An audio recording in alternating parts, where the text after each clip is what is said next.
भगवान श्री कृष्ण और कुम्हार की एक ऐसी ही रोचक कथा के बारे में बताने जा रहे हैं। इस कथा को सुनने मात्र से ही 84 लाख योनियों से मुक्ति मिल जाएगी। भगवान कृष्ण ने गोपियों के साथ बहुत सी लीला की है।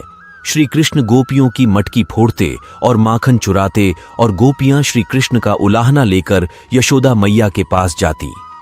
ऐसा बहुत बार हुआ। एक बार की बात है कि यशोदा मैया श्री कृष्ण के उलाहनों से तंग आ गई और छड़ी लेकर श्री कृष्ण की ओर दौड़ी। जब प्रभु ने अपनी मैया को क्रोध में देखा तो वह अपना बचाव करने के लिए भागने लगे। भागते भागते श्री कृष्ण एक कुम्हार के पास पहुंचे। कुम्हार तो अपने मिट्टी के घड़े बनाने में व्यस्त था, लेकिन जैसे ही कुम्हार ने श्री कृष्ण को देखा तो वह बहुत प्रसन्न हुआ। कुम्हार जानता था कि श्री कृष्ण साक्षात परमेश्वर हैं। तब प्रभु ने कुम्हार से कहा कि कुम्हार जी, आज मेरी मैया मुझ पर बहुत क्रोधित हैं। मैया छड़ी लेकर मेरे पीछे आ रही हैं। भैया, मुझे कहीं छुपा लो। तब कुम्हार ने श्री कृष्ण को एक बड्ढे से मटके के नीचे छिपा दिया। कुछ ही क्षणों में मैया यशोदा भी वहां आ गईं और कुम्हार से पूछने लगीं, क्यों रे कुम्हार, तूने मेरे कन्हैया को कहीं देखा है क्या? कुम्हार ने कह दिया, नहीं मैया, मैंने कन्हैया को नहीं देखा। श्री कृष्ण ये सब बातें बड्ढे से घड़े के नीचे छुपकर सुन रहे थे। मैया तो वहां से चली गईं। अब प्रभु श्री कृष्ण कुम्हार से कहते हैं, कुम्हार जी, क्षणों में मैया यशोदा भी वहां आ गईं। यदि मैया चली गई हो तो मुझे इस घड़े से बाहर निकालो। कुम्हार बोला, ऐसे नहीं प्रभु जी, पहले मुझे 84 लाख योनियों के बंधन से मुक्त करने का वचन दो।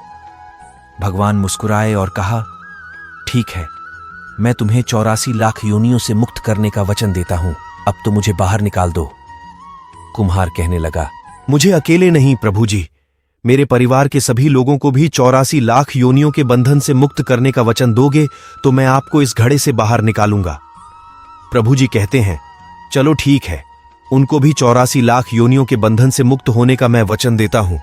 अब तो मुझे घड़े से बाहर निकाल दो। अब कुम्हार कहता है, बस प्रभु जी, एक विनती और है, उसे भी पूरा करने का वचन दे दो तो मैं आपको घड़े से बाहर निकाल दूंगा। भगवान बोले, वो भी बता दे, क्या कहना चाहते हो? कुम्हार कहने लगा, प्रभु जी, जिस घड़े के नीचे आप छुपे हो उसकी मिट्टी मेरे बैलों के ऊपर लाद के लाई गई है। मेरे इन बैलों को भी 84 के बंधन से मुक्त करने का वचन दो। भगवान ने कुम्हार के प्रेम पर प्रसन्न होकर उन बैलों को भी 84 लाख योनि के बंधन से मुक्त होने का वचन दिया। प्रभु बोले, अब तो तुम्हारी सब इच्छा पूरी हो गई, अब तो मुझे घड़े से बाहर निकाल दो। तब कुम्हार कहता है, अभी नहीं भगवान, बस एक अंतिम इच्छा और है, उसे भी पूरा कर दीजिए, और वो ये है, जो भी प्राणी हम दोनों के बीच के इस संवाद को सुनेगा उसे भी आप 84 लाख योनियों के बंधन से मुक्त करोगे। बस यह वचन दे दो तो मैं आपको इस घड़े से बाहर निकाल दूंगा। कुम्हार की प्रेम भरी बातों को सुनकर प्रभु श्री कृष्ण बहुत खुश हुए और कुम्हार की इस इच्छा को भी पूरा करने का वचन दिया। फिर कुम्हार ने बाल श्री कृष्ण को घड़े से बाहर निकाल दिया। उनके चरणों में साष्टांग प्रणाम किया, प्रभु जी के चरण धोए और चरणामृत पिया। अपनी पूरी झोपड़ी में चरणामृत का छिड़काव किया और प्रभु जी के गले लगाकर इतना रोए कि प्रभु में ही विलीन हो गए। जरा सोच करके देखिए, जो बाल श्री कृष्ण 7 कोस लंबे चौड़ा गोवर्धन पर्वत को अपनी छोटी अंगुली पर उठा सकते हैं, तो क्या वो एक घड़ाड़ नहीं उठा सकते थे? लेकिन बिना प्रेम रीझे नहीं नटवर नंद किशोर।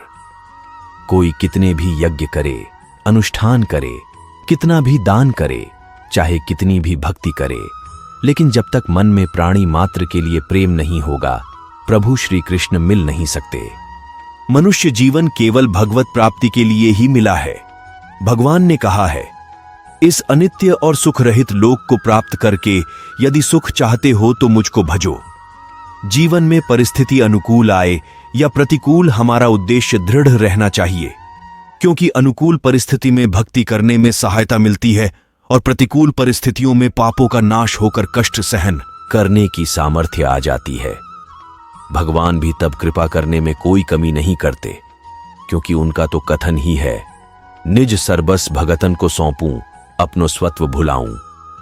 भगत कहें सोई करूं निरंतर, बेचैं तो बिक जाऊं। राधे राधे, जय श्री कृष्ण।